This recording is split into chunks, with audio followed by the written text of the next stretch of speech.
aną dieną po darbų su sužadėtine sėdėjom miegamajam, kažką kalbėjom ir jinai sušuko, kas ten? Aš nieko nesupratęs atsisuku į duris, žiūriu, skraido tranas, aš nežinau, bizas, kaip jis ten vadinasi, vat, tokio dydžio.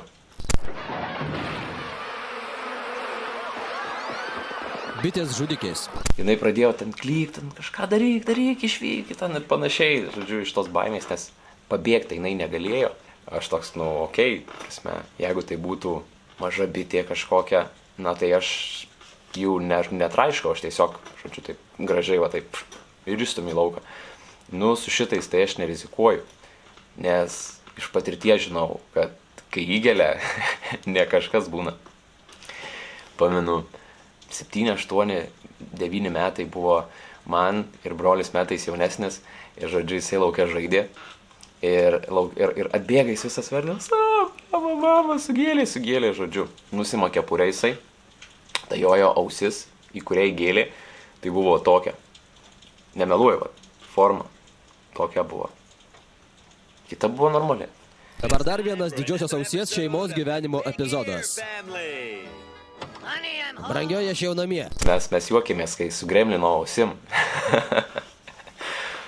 Tai su šitais aš nežaidžiu. Na tai pasiėmiau kažkokią pagalvę, žodžiu, tiesiog trinkiau, žodžiu, sutryniau, užmušiau ir viskas. Žodžiu, išmečiau, jinai panikuoja, nes jinai paniškai bijo bičių. Praėjo gal kokios 5-10 minučių, atėjom į pagrindinį kambarį, jinai sako, kas ir vėl? Ir slidė į kitą kambarį, iškart su katėm kartu visom pabėgo. Ir šita lygiai tokia pati. Tik jau šitą atskrido ne šiaip dėl kažkokių priežasčių ieškoti ten, nežinau, lizdo ar maisto ar dar kažko. Šitą atskrido pajautusi anos feromonus, nes kada bitės, širšės, šitos, sakykime, šeimos rūšies atstovai, kada jie pajunta pavojų, kada juos kažkas puola ar jie suranda kažką, išskiria feromonus, kurie kilometrais, žodžiu, eina, sklinda ir kitos bitės, širšės, tranai ir bizai, žodžiu, jų šeimos, žodžiu, iš esmės atstovai jaučia. Tai šitą jau atskrido agresyviai, jau niekur jinai netupė, žodžiu, jinai visur ten skraido. Ir, žodžiu, jinai pamatė mane ir iškart įsitaikymų į mane. Truputėlį įsigandau, atšokau, kirtau vieną. Jinai, žodžiu, truputėlį apsvaigo, nukrito, sukapojau, sutryniau.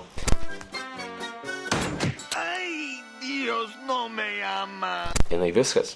Jinai negali būti ramiai. Veidas visas išsigandęs, lyg, nežinau, lyg vaiduokliai būtų mačius, sako, aš negaliu. Koks pasirinkimas? Pasirinkimas man yra gyventi su uždarytais langais, kada laukia yra karšta, nes jinai tai langų negalima. Na ir mano vienintelis sprendimo būdas buvo, reikia tinklelius susidėti. Tai ką padariau, sėdom į mašiną, nuvažiavom, nusipirkom tinklelius, 2 valandos ir tinkleliai sudėti. Įdomus dalykas tas, kad šitam bute mes gyvenam apie 3-4 metus ir nuo pačių pirmų dienų mes kalbėjom, kad reikia susidėti tinklelius, tačiau kada tu ateini į naują būstą gyventi, reikia šitiek įvairių daiktų susipirkti. Tai tie tinkleliai iš esmės gaunasi nustumiami į šoną ir kone paskutinėje vietoje. Pripratom ir susitaikėm gyventi su tuo, kad retkarčiais įskrenda kažkokia musė į kambarį, uodas kažkoks į kambarį ir panašiai. Tai buvo didžiulė varoma jėga, kuri privertė suprast, kad įsipatoginom, pripratom, nes, kaip ir nedegė šitas reikalas. Ši situacija privertė mane susimastyti, o ką dar aš esu pamiršęs pasidaryti, prie ko dar esu pripratęs, susitaikęs su tuo. Ir išlindo, mes iš esmės turim tik vieną kaitlentę, nes mūsų srovė yra per didelė tos kaitlentės ir įjungus 2 plyteles, jinai automatiškai įsijungia, išmeta į orus.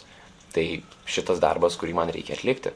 Tai nelauksiu, kol suskils galutinai plytelė, ar perdegs kažkas, ar nutiks kažkokia nelaimė, ar užlies mus kaimynai, tam, kad tai sutvarkyti.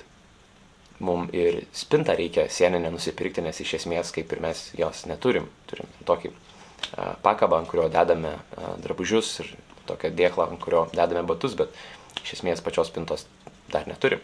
Na tai kaip ir jau jinai yra planuose. Mes pamirštam dalykus, darbus, žmonės ir kitą.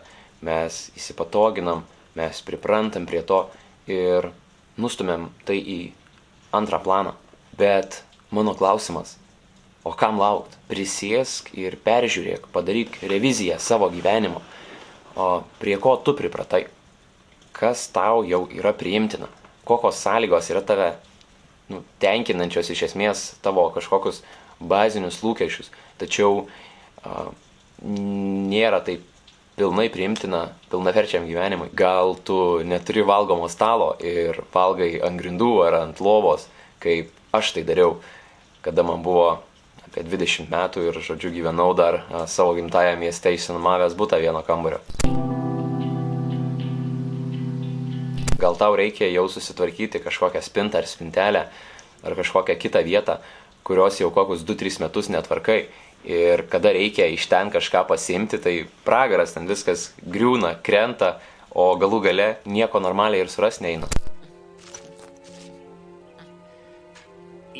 Ramiau, Nedai, nekvėpuok. Atleisk, Nedai, nemačiau, kad tu apačioje. Gal tu jau labai senai buvai susitikęs su draugais ar kažkokiais giminaičiais tolimais ir vis atidėliojai tai, ar tiesiog pamiršai, užsikasiai po kasdieniais rūpesčiais, po kasdieniniu gyvenimu. Tu galvojai, norėjai, bet pamiršai tiesiog, pripratai prie to. Tai mano klausimas tiek tau, tiek man, o kam laukt? Kam laukt kažkokio didžiulio stimulo iš šono? Kam laukti to idealaus laiko? Kam laukt kažkokios krizės, kažkokios nelaimės? Aš garantuoju, kad man bekalbant, tau į mintis atėjo tam tikri dalykai, ar daiktai, ar darbai, ar kažkas kito, ko tu nedarai, ką tu atidėlioji vis, ką tu vis pastumi į šoną, ar su kuo jau esi susitaikęs. Nelauk, daryk kažką dėl to. Pamatysi, garantuoju, bus daug geriau gyventi. Baigta.